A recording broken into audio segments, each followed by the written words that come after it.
We're going to start today's video by talking about what you should see when first powering your Backwoods Solar DC solar pump control. So let's go ahead and do that.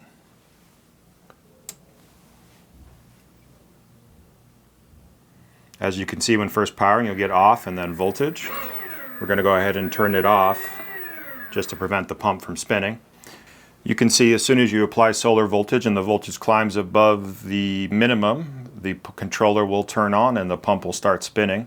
If the pump is manually turned off like it is here and we have a proper power, you'll see the power light will blink. Going over the display here, you can see across the top we have 4 lights. We have our main power light, which again will blink when there's power, but the unit is turned off due to the switch or one of the other floats being active. The second light over here is an MPPT light. This light is active when the controller is actively MPPTing, maybe in a condition where the solar is a little intermittent.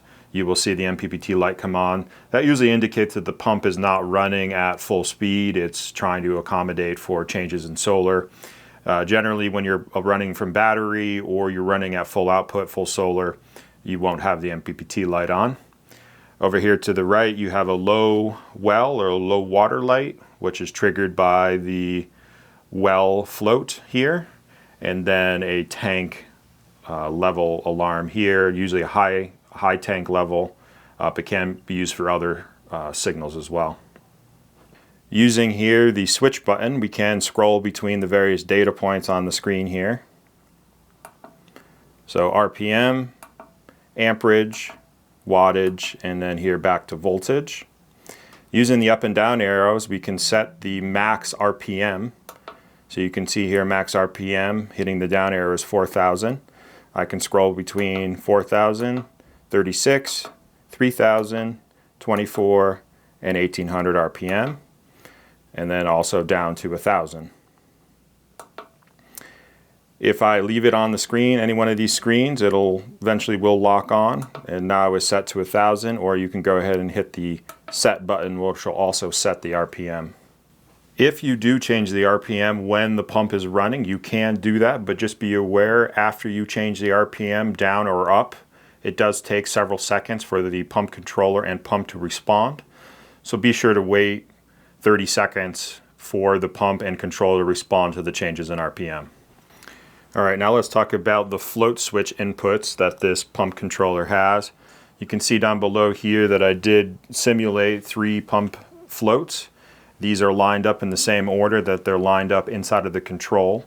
So we have a TL, a TH, and a WEL float switch connection, and then a common. So each of these switches, which are simulating standard float switches, are connected between the TL, TH, and WEL and the common. So we're connecting between those to send that signal. In this case here, we can see now currently we have the TH active. In other words, this float is in the on position, and it's sending a signal to the pump controller, telling the pump controller that our tank is effectively full. Now, what this control looks for as a clear signal or a restart the pump signal is another on pulse. So this is looking for typically a what we'd call a double throw single pole type float. So as the float rises, it'll trigger in the high position, and then as the float switch drops, it'll trigger in the low position. So I'll kind of simulate that here briefly.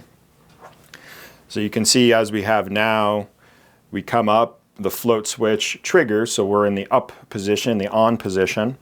As the water in the tank will drop, this high level float will deactivate. You can see still, however, that the tank light is still on, so it has not restarted the pump, because what it's waiting for is a second signal from the on float or the low level float to let the pump know it's okay to restart. This effectively gives us a pumping window, so the pump isn't cycling frequently. We're starting on an on position, and then we're draining out and then restarting the pump at a second lower position. So as you can see here, if I go ahead and turn on this low level float, that light clears and the pump now restarts function.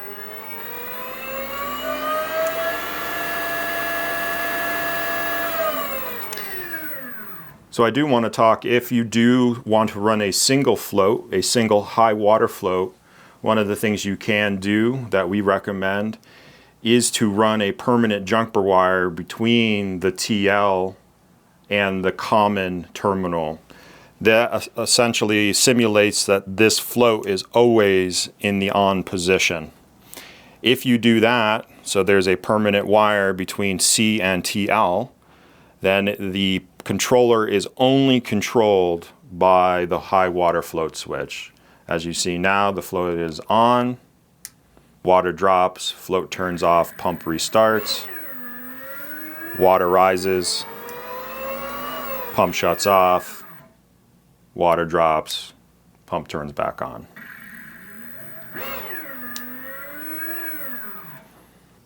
The last float we're going to talk about here is the WEL float. This is designed for a low water well float, so a run dry float.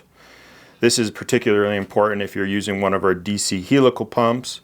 Helical pumps cannot tolerate a run dry condition, so it's very important, and we do include with those style of pumps a low level well float to put above the pump. So let's go ahead and simulate a low water event. So let's say if the pump is running here in this case.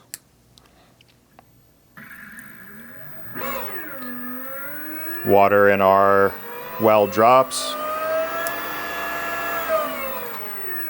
And we're going to go ahead and initiate the low level run dry protection here, indicated by the red well light illuminated.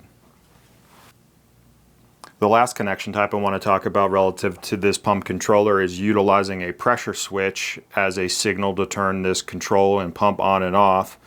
You have two different ways you can do that.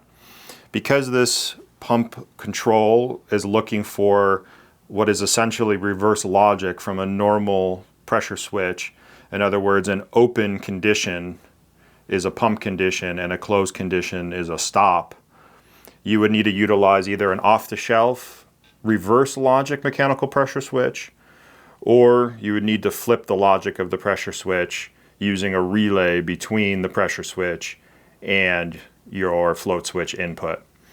The other way to do it is just to use the pressure switch in line with the solar input, breaking the solar power from the control, stopping and starting the pump.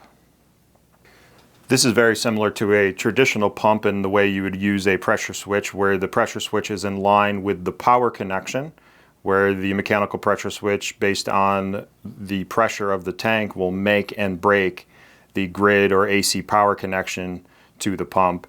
We're essentially doing the same thing here, except we're breaking the solar power between the solar panels and the control.